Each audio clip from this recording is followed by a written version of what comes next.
Former Rangers players are flying off the store shelves. Does it make the Rangers holiday shopping list easier or harder to complete? Let's talk about it next. It's the DLLS Rangers podcast.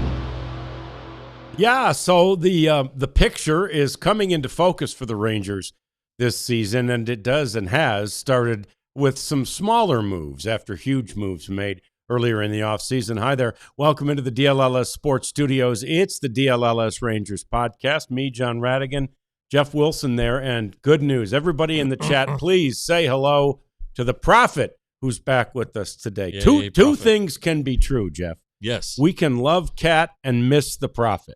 Right? 100%. And so this is what's happening here. We've missed having the Prophet here for us, but he promises that during the baseball season next year, which is really the most important time of our podcast, he's going to be around more. Okay, so good. We're awfully glad about that. And I'm sure you are too, because you all became good friends with the Prophet, just as we have. But anyway, so we're glad to have him. We're glad to have you in the chat already. And yes, so there's a lot going on. We're going to get to the Adolis Garcia signing and all that implies, which is a lot. There are questions there. We'll get to all those. We'll answer all those. And we want to definitely just further discuss the guys we talked about on the emergency podcast that we did on Friday night, the guys that the Rangers acquired there. But we start, Jeff, with the news of Merrill Kelly. Merrill Kelly. It probably is not surprising. I'll tell you the only thing that surprised me, I was a little surprised he got that much money. Right. 2-year contract from the Diamondbacks, which we that's the part that's not surprising. Right, the day one he came in and basically first time we interviewed him said, "Oh, I love Arizona. Oh God, I miss Arizona." You know, it's like, okay, well, glad to have you here. Anyway, that's fine. But 2 for 40, so he gets $20 million a year. Yeah, that's a pretty big number, I thought, and for especially for a 37-year-old, it didn't make a lot of sense for the Rangers, that price, I don't think.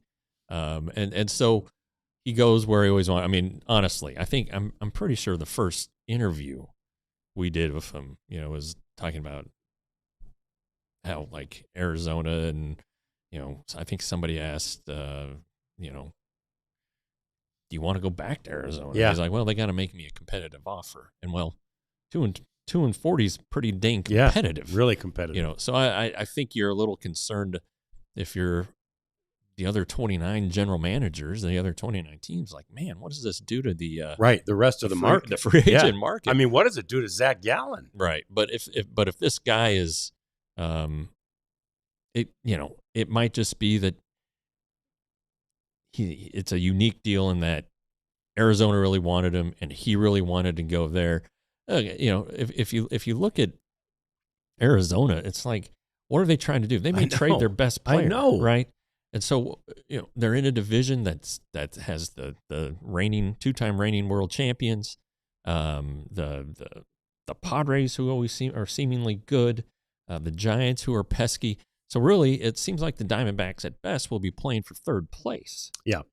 So you heard about Merrill Kelly being this competitor and everything. Yeah. Maybe he just wants to go and try to take down the Dodgers. Maybe that's what's killing him. Or maybe he just wanted to be home. Yeah, that's probably more like it. Yeah. 37, so he's in the waning years of his career, and he's, kind of on the back nine, as we like to say. So, you know what? Take the big money and go home and just be in a very comfortable place. And good for him. I mean, good for him. Seemed like a really nice guy to us. Very nice guy. Yeah. I've never had any problems with him. Despite the fact that initially we kind of were like, whoa, this guy doesn't even really want to be here. That's his prerogative, and we get it. I mean, we've known a bunch of guys who got traded, and they're like, oh, I don't want to go there, but that's the business, man. I mean, that's how this game works. So anyway, and look, there have been a bunch of guys who left here at the trade deadline over the years. This is going back probably into the 90s and early 2000s, where you're like, gosh, I hope they can bring that guy back if,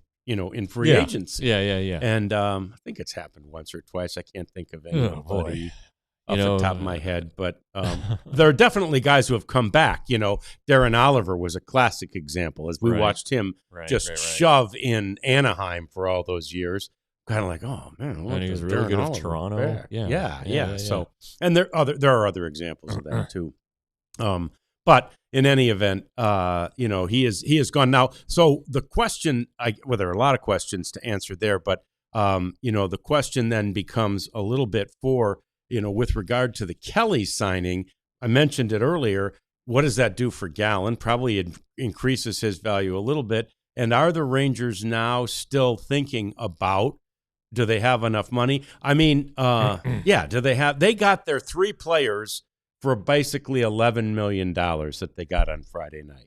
That is the same amount of money that they saved with the Marcus Semien trade. Mm-hmm. So basically now so that was free money, if you will.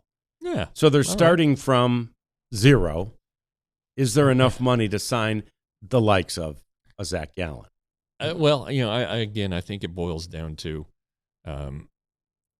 there will be extra money available if the Rangers can convince Ray Davis that it's the move. Right. Hey, this is the one that will be good not just for this year, but down the road. DeGrom and Eovaldi are going to run out of years here, and in 2 years, I believe. And so it's like, what are you going to do with your rotation after that?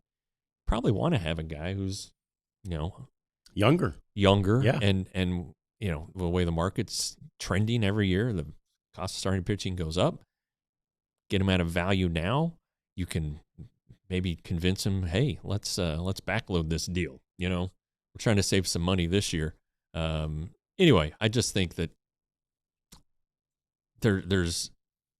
I really believe there's some money there for them to play with if they want to get a starter. I mean, they want to get a starter. So Gallen, you see, all right, Walker Buehler, who did not have a great year last year, doesn't strike out a lot of guys. Do you want to get him? I do like play on words, all about Sports Zone. Walker, Texas Ranger. Yeah. My God, that's good. Yeah, and then I see what you did there. I think that would be a thumbnail. It really would. And then there's like Lucas Giolito, and I think he's around. There's just some free agents out there that are possible. God, what grammar is that? But it's just you got to sort through it and find it. They keep in mind the last 2 years they haven't put their rotation together and final piece until the last week of spring training. So we got a long way to go. Yeah. It may not look great to a lot of people if time passes and they don't have a starter, they don't have all their relievers lined up or whatever else they're missing. But got to keep in mind, this is a long offseason, and it does not end A, at the winter meetings, or B, at the start of spring training. So I wish it did. I think everybody in baseball wishes they would have like an NBA style. Yep. Get it done. Free agency. Get it over with. But they don't. And so you just got to sit back and, roll with the lulls, and then, hey, bang, they may sign 3 guys in one night. And do an emergency podcast on a Friday night. That's right. Ethan was in there saying, I hope that Tyler Mahle isn't their big pitching acquisition of the offseason. That would be boring. And, it wouldn't be super exciting, but it wouldn't be that bad, right? I mean, the way he pitched. If he stays healthy, he's good. When he's healthy, he's good. Right. And I think that would be just fine. It would not be exciting. No, honestly, Danny Jansen, not exciting. No. But he's a heck of an upgrade, and it fills a need desperately. And when you look at the free agent market, There's Real Muto and Caratini and Danny Jansen. So the Rangers got one of the best 3 catchers available. Maybe they wanted to trade for a young guy. I know for a fact that they had looked at Dalton Rushing with the Dodgers, and maybe something still happens there. It's entirely possible. But for now, they've got their catchers, and they probably need to add another one on a minor league deal. They have the MacGyver character who's 40, on the 40, he can be optioned. It's great. You need to have those guys. So the catching now is suddenly solved. Right. Yeah. Anything else on top of that's gravy. And now it really comes down to bullpen and the rotation. Well, and they signed Anthony Veneziano to a minor league contract. I saw somebody in the chat saying, enough with the minor league contracts. The reality is there's going to be a lot of those between now and the end of spring training. For every team. Every single team. Because these are guys that essentially it's not even a low risk, Jeff. It's like a no risk flyer, right? Absolutely. This guy comes in and he does great in spring training and finds that lightning in a bottle, who knows what. Here's just the right words from our pitching coaches, whatever it might be. This guy could be all that, and that's what they're banking on when they sign these guys to a 1 year. Bring him in on a minor league contract. Yeah, exactly. And every team does it. It is, these spring training rosters end up being 60 to 70 players. Right. And, some of them are internal invites from the minor leagues, and they're the first wave of cuts. And then the rest of them are guys like this Veneziano. Right. And all the other ones that have been signed so far. Jonah Bride, for instance. Every team does it. And this does not mean that the Rangers are going cheap. It may turn out that one of these guys makes the team. It happens pretty much every spring, right? Sam Haggerty. Well, he didn't make it out of spring training, but Travis Jankowski. Right. There are guys, it happens every spring.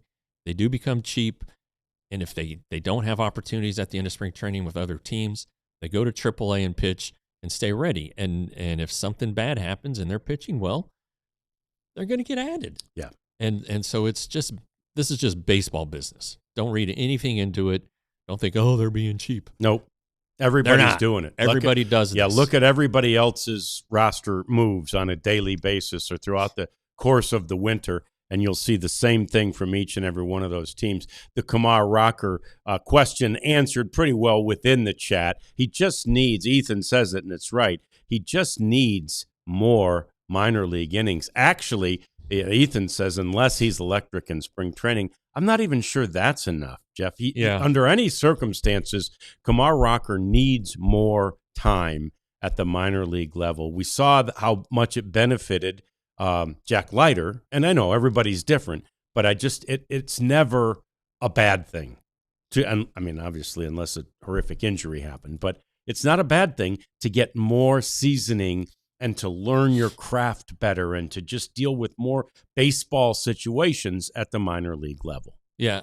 And honestly, the thing that got him last year wasn't necessarily the pitching. It was the baseball stuff. It was the baseball stuff, right? Yeah. Look at, we remember he ended up on the IL for a little while there early on, but he was pitching in the rotation until Tampa Bay, where he forgot to cover first or was late covering first and forgot the game situation and 2 runs scored on the play, right? And that's what they said. Mike Maddox and Bruce Bochy, pretty good guys, said, hey, he's got to have game experience. Yep. All right. The pitching's fine. It's the game experience. And you know your situations and know where your outs are and learn that stuff. And if you can do it where there's not a ton of pressure, like at AAA, then go do it. Again, he's a guy that has just over 100 professional innings. Right. That's not a lot. Not at all. Okay. So I would say that Rocker needs the work. They took him out of action last season for 5 weeks. Yeah. Just to work on his delivery and his mechanics. It's the same thing they did with Jack It's Leiter. kind of the same MO. Yeah. MO. There you go. Yeah. Yeah, it is. I So wanted to make sure MO was the right thing. yeah. And Modus operandi. Yeah, I wanted to make sure. Latin. Yes. Well, anyway, whatever. The fact of the matter is, Jack then returned to the minor leagues. He did. And he was the the Pacific Coast League Pitcher of the Year. He made his MLB debut. It wasn't great. The next year, which was this 2025, this last season, was really good. Bordered great. Yeah, so, he bordered great. There is nothing wrong with Kumar Rocker opening the season in the minor leagues. No. And I would say it would be wrong of him to start in the majors. It was wrong of him to start in the majors last year because they didn't have a choice. Yeah, if there hadn't been injuries, he wasn't going to make the opening day roster last year. Right, 100% he would not have made it. Yeah. So, okay, so that's a little pitching talk. Let's get back to what the Rangers did and what they accomplished with 3 moves on Friday night. They were, again, not super exciting, but they definitely filled some needs, and we're going to talk about it next. It's the DLLS Rangers podcast. This episode is brought to you by Prize Picks, our friends and the leaders in daily fantasy. It's very simple.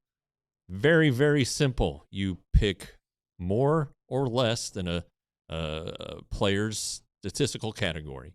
You can do 2 to 6 players. They're called lineups. Do your lineups 2 to 6 players. You can do it for as little as $1. You can do a flex, which gives you the opportunity to be wrong and maybe get a little bit of your lineup fee back. You can do the straight power play, which is bigger odds, bigger earnings, but no margin for error. It's fun. I really, really enjoy it. I tell you guys, I do this every day. That's not an exaggeration.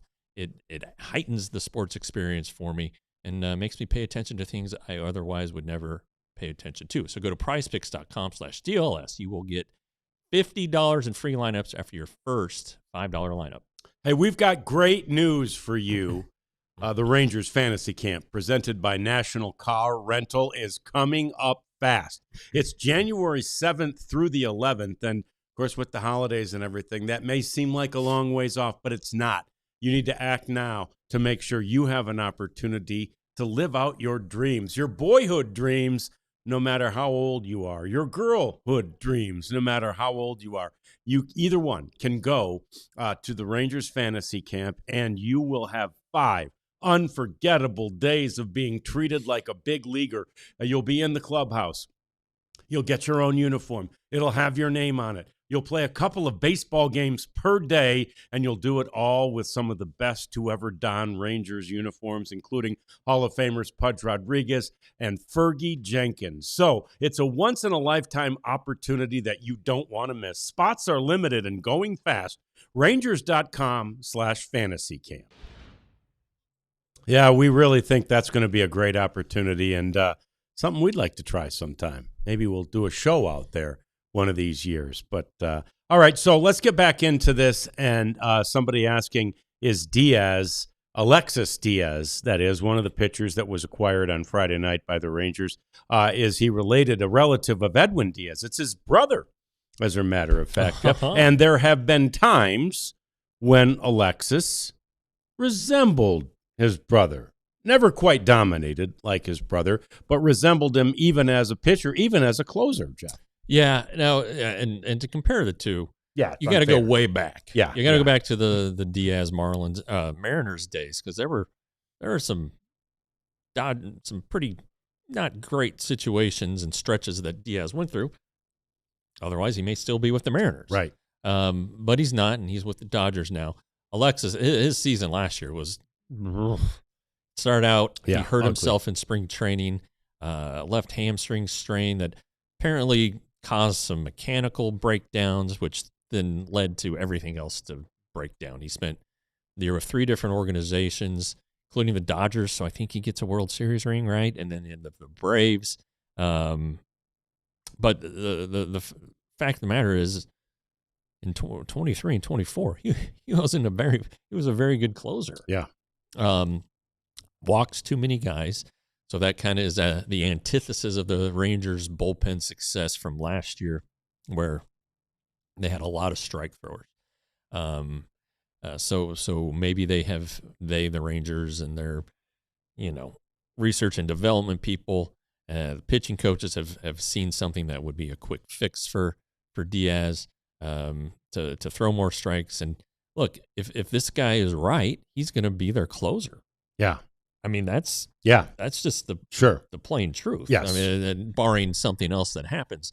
But as of right now, if this guy is straight money in spring training and they think, man, this is great, he's going to be their closer. Because there is obviously, especially at that position, so much more than just your stuff or your ability as a pitcher, your physical ability, man. It's so mental.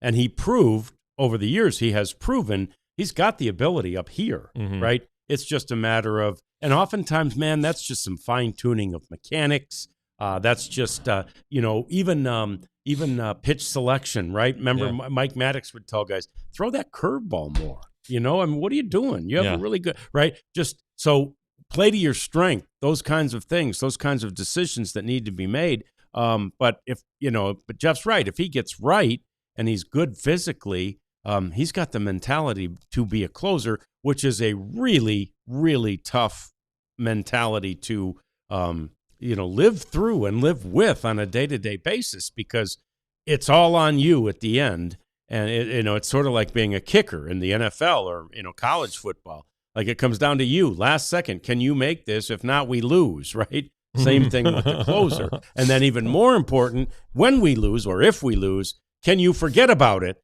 and be ready to go the next night to get us another opportunity to win? So there's a lot to that. And I think some of the guys that have, we've talked about, the Sean Tollisons and the Sam Dysons and stuff like that of the world who flashed as great closers. And I think even Jose Leclerc, I think ultimately the mental side of it is what got to them more so than the physical. Yeah. And look, I mean, it's, you hear the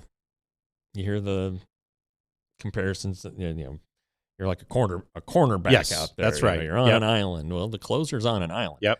A lot of times, nobody's warming up behind him. It's his game, win or lose. And, so it takes some toughness. And then if you lose, blow a save, well, the next day you better be ready to go and try again, because, a closer should throw, should definitely be able to throw 2 days in a row. 3 would be preferred. Yep. Although it seems like people are getting further and further away from that. But the fact of the matter is that it is, it's got to be the most stressful job in baseball, really. If you want to think about it that way, the game hangs on you. If you stink, you lose. Yep. If you're good, the team wins. So I think that if his mechanics are right and he feels good and everything's feeling like 2023, the Rangers can get him to that point, they're gonna have a good pitcher. Yes.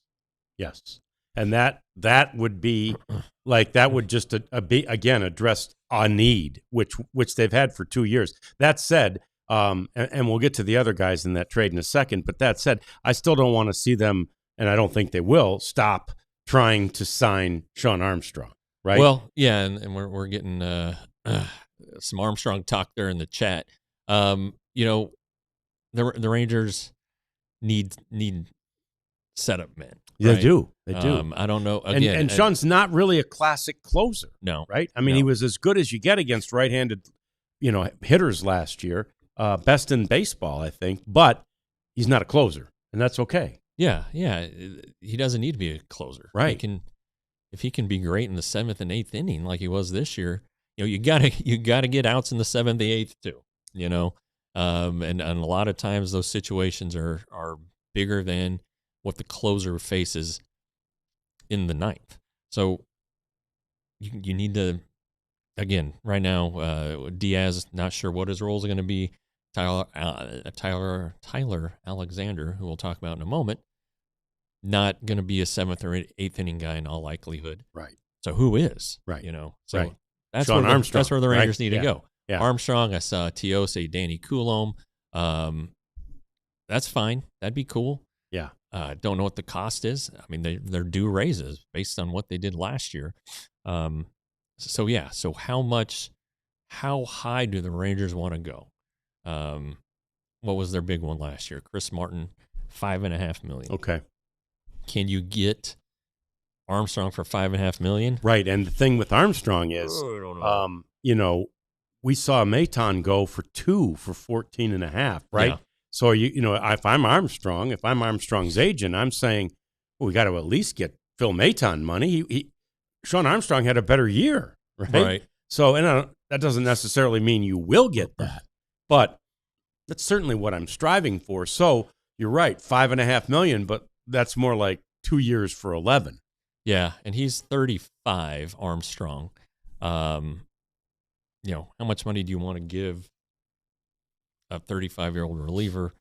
Well, I you know, he's going to take the highest. I don't want to say that because he seems like a really good guy. And he really wants to be here. You know, I want to be where I'm comfortable. But if there are two teams that are offering him 2 years and one of them is 14 and the other one's 12, he's taking the 14. Yeah. I mean, that's just the nature of relievers at this age. You know, they know they don't have a lot of opportunities left to make money. And if you can guarantee yourself $14 million at the end of your career, pretty good. Yep, 100%. So, so anyway, we'd love to see him obviously bring Sean Armstrong back. Tyler Alexander is an interesting case. He's a local kid from Southlake, Texas, and went to TCU. And it appears, Jeff, that he will be.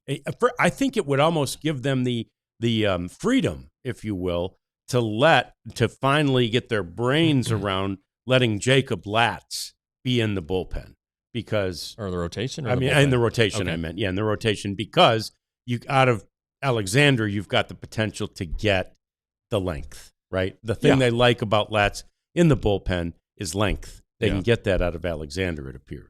Yeah, and he started games last year, kind of, an opener situation, but I think he started against the Rangers and, like a lot of the guys, shoved it up their butts. But I think that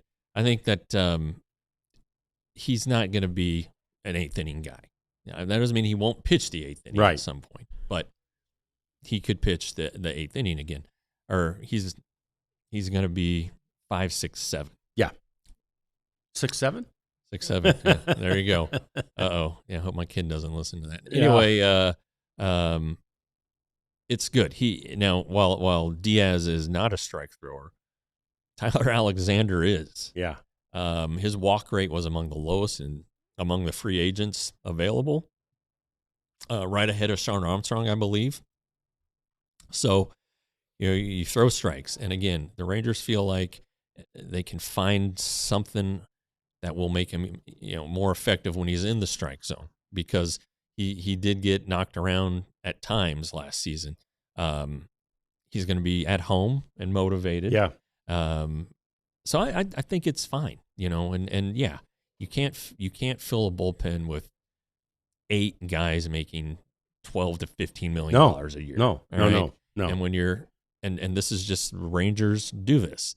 They look for guys who are on the rebound, looking for a rebound year.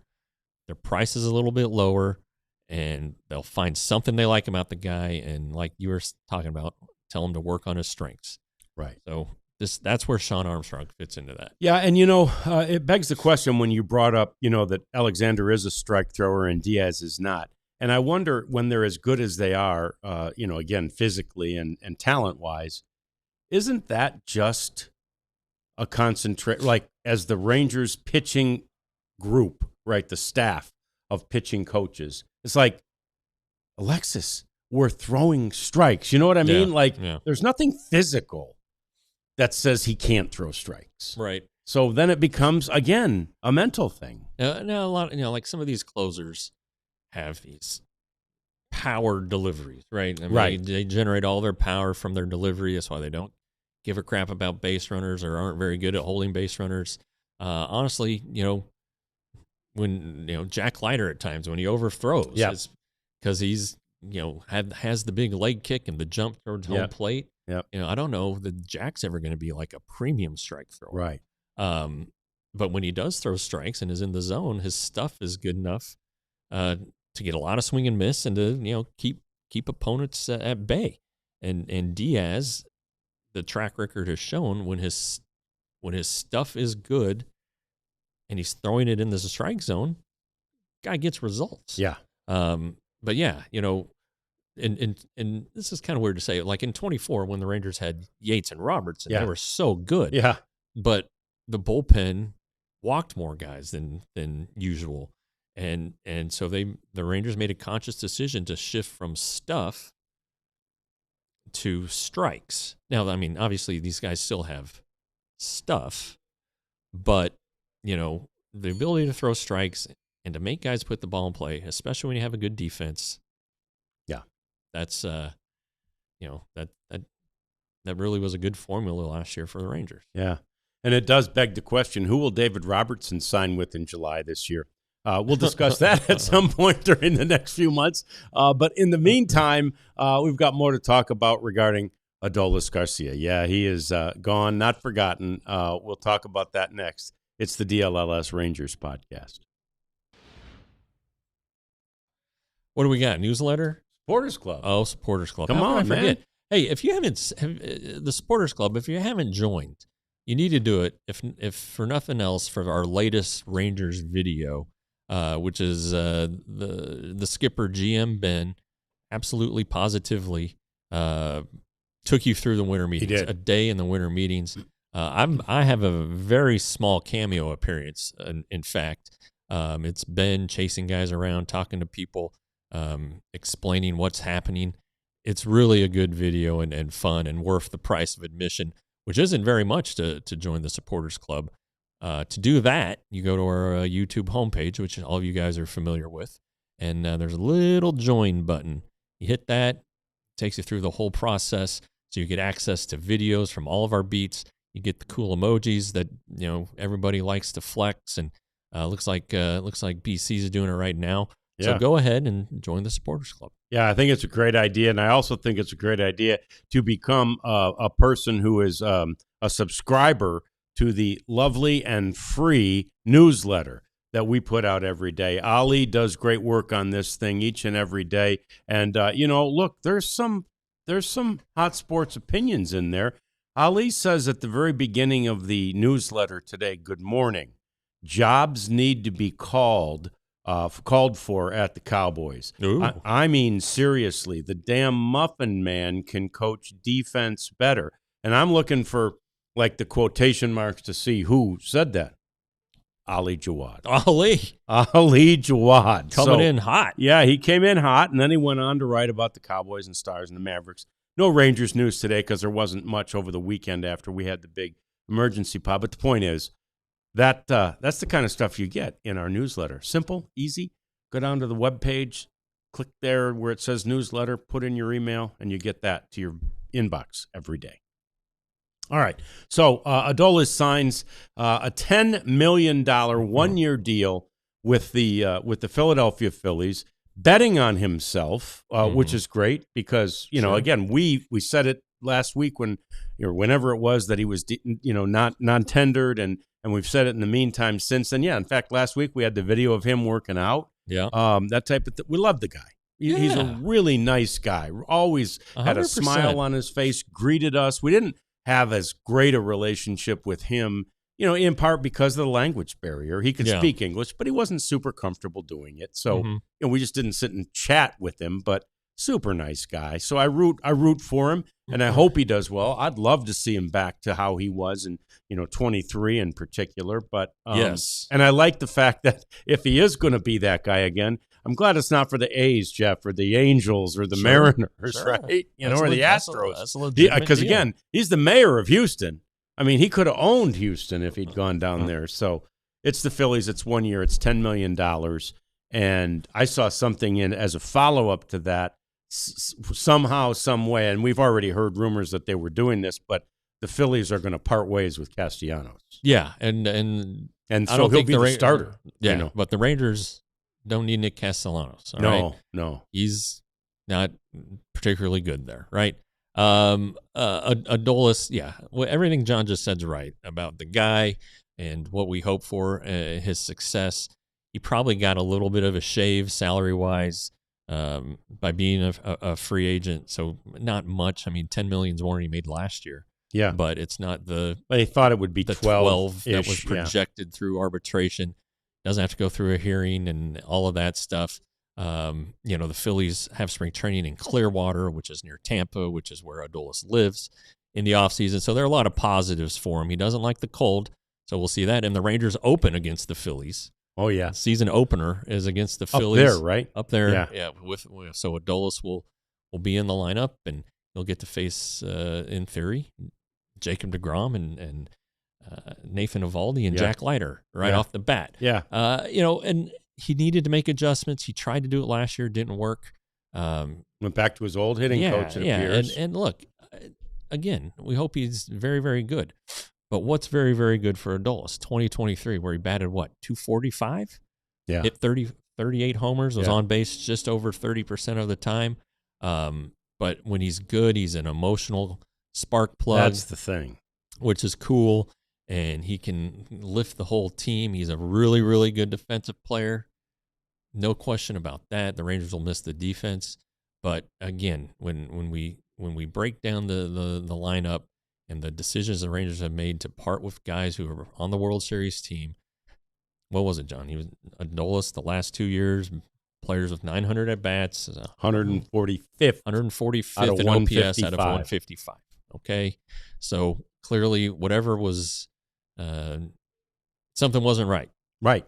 And so I would blame health a little bit in 2024, but I don't know what to blame in 2025. No, and so what you look at there is assuming, and we are, that they've got their new right fielder, right, and so that's an improvement in OPS if nothing else, or on base percentage if nothing else from last year to this year. Catcher, same thing, an improvement from last year to this year. Second base, even with Josh Smith there instead of Marcus Semien. Josh Smith gets on base better than Marcus did last year and the year before. So you've changed out three positions, three guys who were, in fact, heroes of 2023. And, you've replaced, Brandon Nimmo's a pretty big name, but you've essentially replaced them with non-big name players, but you've still improved your team, and that's the key. Yeah, and that, look, right or wrong, whether these moves work out or not, the Rangers are taking the action they think is necessary to get better. And it's not necessarily who you add, but sometimes it's who you subtract. Yeah, 100%. And so you need to really put those moves as part of this whole offseason formula. The replacements are coming. I think that the catcher situation, just look at the numbers. All right. Mm-hmm. It's better than Jonah Heim. Mm-hmm. Offense and defense. Yeah, and he had a 320 on base percentage last year between the two teams, wasn't he, in Tampa and Milwaukee? Yeah. Last year, Jansen. So anyway, that's way better. That's 60 points better than Jonah last year. Right. And with the way the offense is, the philosophy looks to be changing, going back to more contact guys, more on base. He's also a really good guy blocking balls.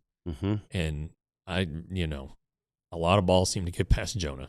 And the Rangers were toward the bottom of the league in pass balls and wild pitches last year. Yeah. So this cleans it up a little bit, and the Rangers, because of having Jansen, are better. Will they be better without Adolis Garcia? We'll have to wait and see. But they think that's what it takes to get better. Yeah. And so they're doing it. Yeah, and to answer a couple of questions, I have not seen any buzz on Jonah Heim yet, but I do think a catcher with his, experience and pedigree will land somewhere with a major league deal. Oh yeah, I think so too. It just won't be for $6 million. Right. Exactly. And again, this is going to be a change of scenery situation, like for Adolis, and maybe it works. maybe that's all they need. I mean, there is truth to that. There is some truth to it. Otherwise, it wouldn't be a cliche, Exactly right. because it has happened. Yeah.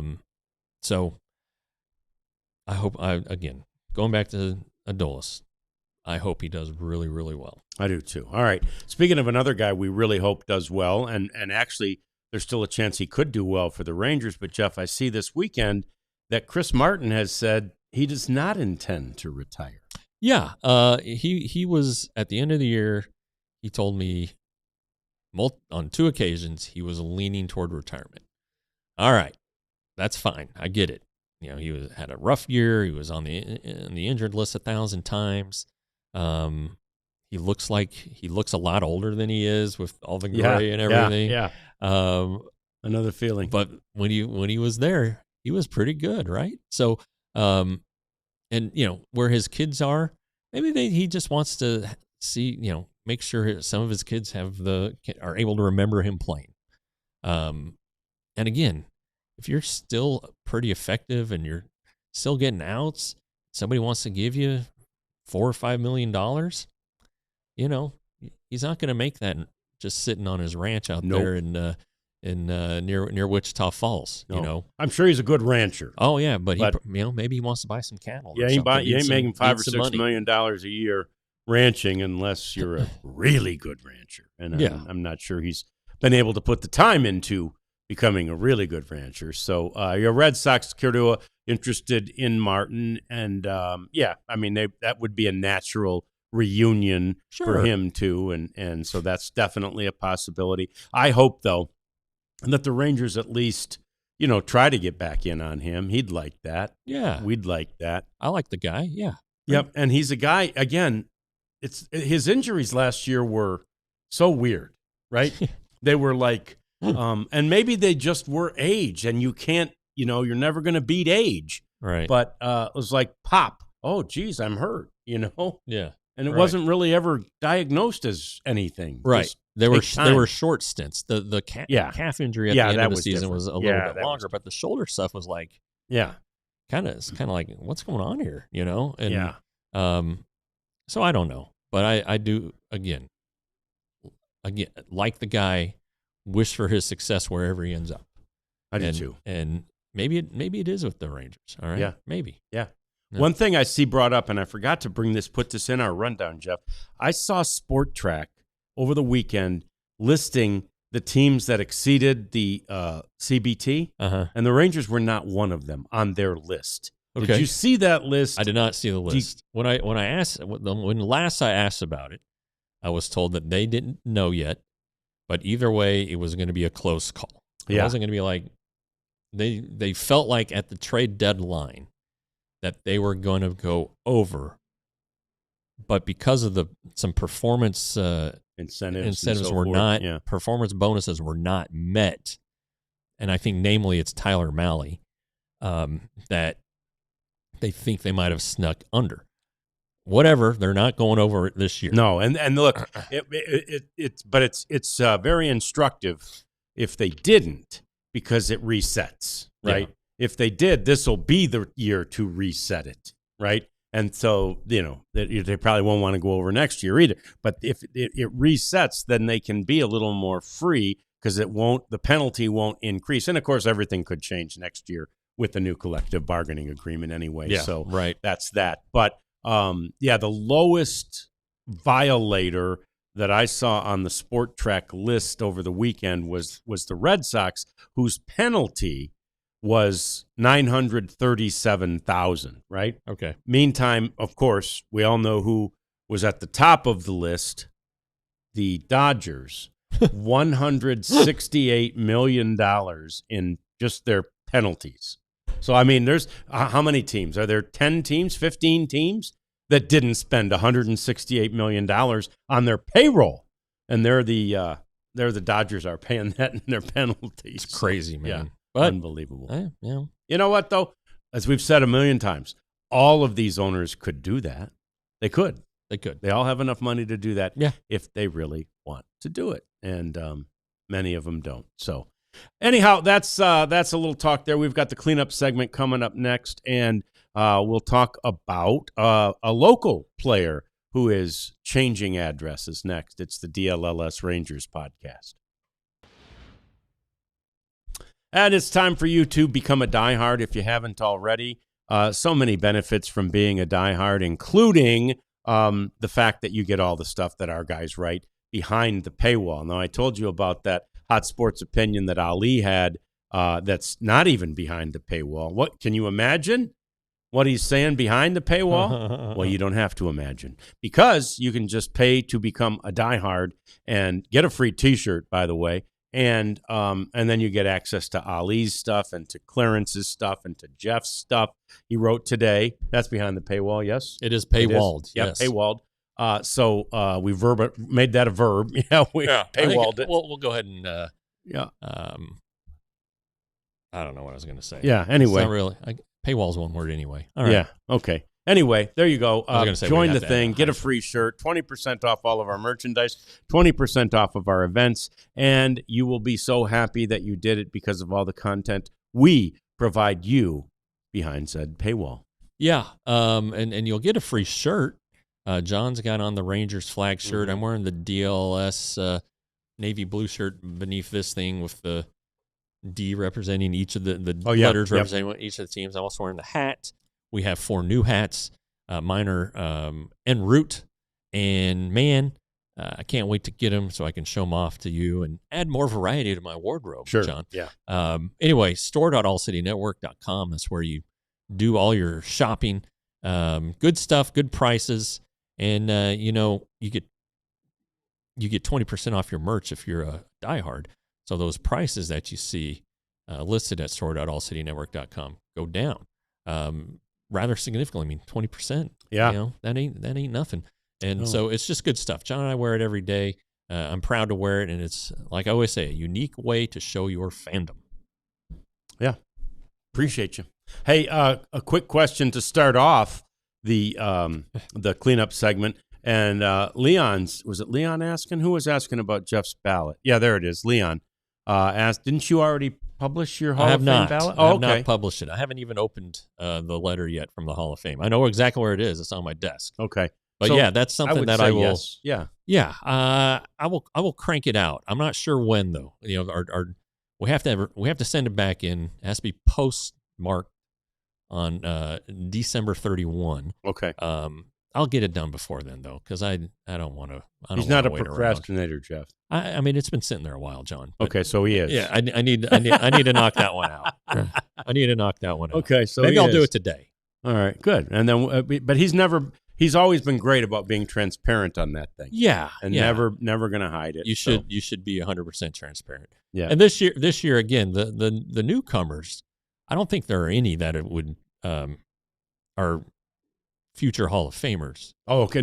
I was going to say first ballot. You mean Hall of Famers at all? Wow. Correct. Okay. Wow. And so I may have a little fun on my ballot. Oh, good. Okay. I like that. Yeah.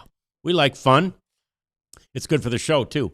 Also, Jorge Polanco has, I think, officially signed or is about to with the Mets. Another guy who, he took advantage of an opportunity, Jeff, on a team that was, obviously really trending up toward the end of the season. And after the trade deadline, he had a great run with the Seattle Mariners. And now it looks like that it will be rewarded. And the Mets, I mean, my God, they've got to sign somebody, Jeff. They lost everybody on the team last week. I tell you what, I saw that contract, and I was blown away. I never thought that Jorge Polanco would make $20 million a year. I know. How about that? That was shocking to me, and maybe I'm wrong here, but I don't remember him unless he was facing Jacob deGrom or Tarek Skubal. Right. I don't remember him just being this monster. No. And yet here he is now, the answer to Pete Alonso at first base for the Mets. Yeah. And whatever. I don't think of him as that much of a power guy, like the polar bear. Yeah. Yeah. So anyway, that one got me. Yeah, that was a little surprising. This is interesting because somebody was, as somebody mentioned, we talked about it earlier enough with the minor league deals. Do you know that the Minnesota Twins have signed one player? Oh. to their major league roster. I did see that One this morning. Yes. player, and he's a guy we like and know. He's a local kid named Josh Bell, who signs for a year and $5.5 million with some incentives, and there's a $1.5 million buyout or some such. So, but anyway, good for Josh Bell. Yeah. and bad on the Twins. I feel bad for Twins fans. Yeah, my good buddy from college, my roommate, really like the last 3 years I was in school. Derek, he's a big Minnesota guy, big Twins guy. That's where he's from.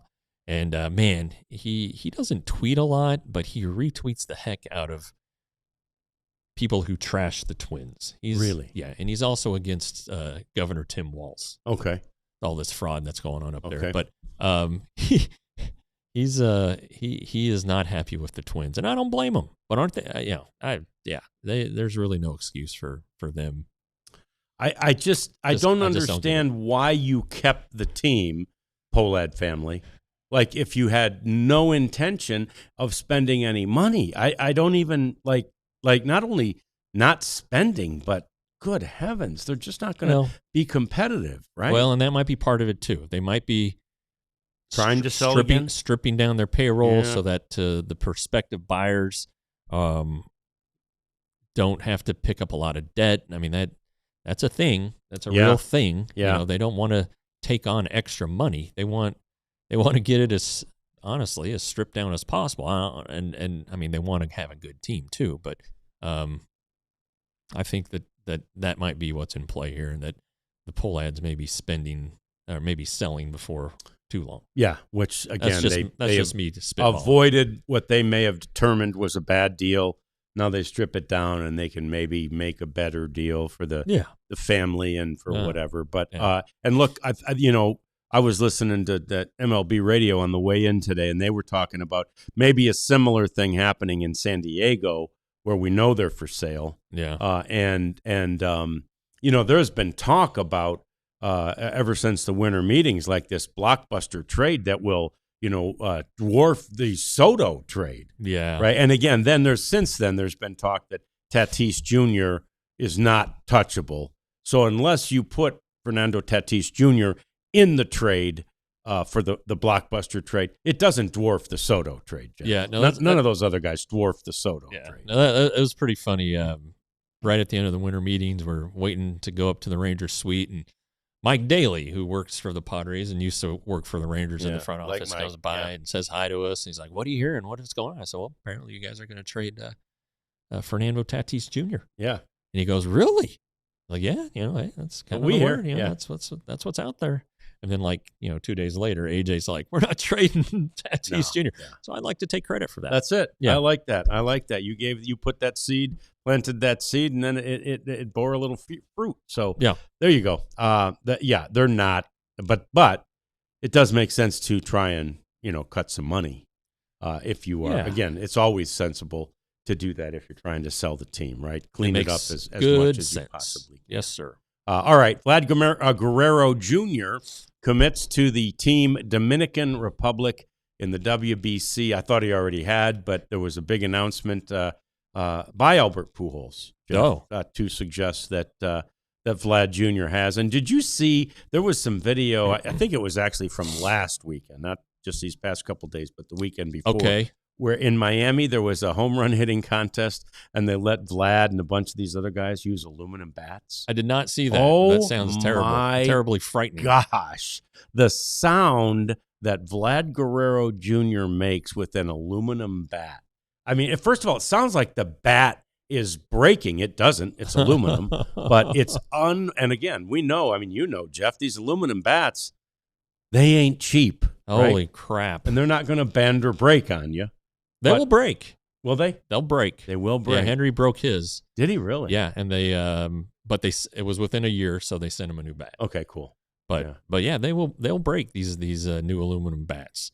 They're not like the pieces, just the rods of metal that we used to swing, John. Had a little rubber around the bottom. Kink. Yeah. through Go your up there whole with a body. wrench. Yeah, Yeah, yeah, exactly. Yeah. Like a big crescent wrench. You know? Oh, we need to jack up our car. Here's my bat.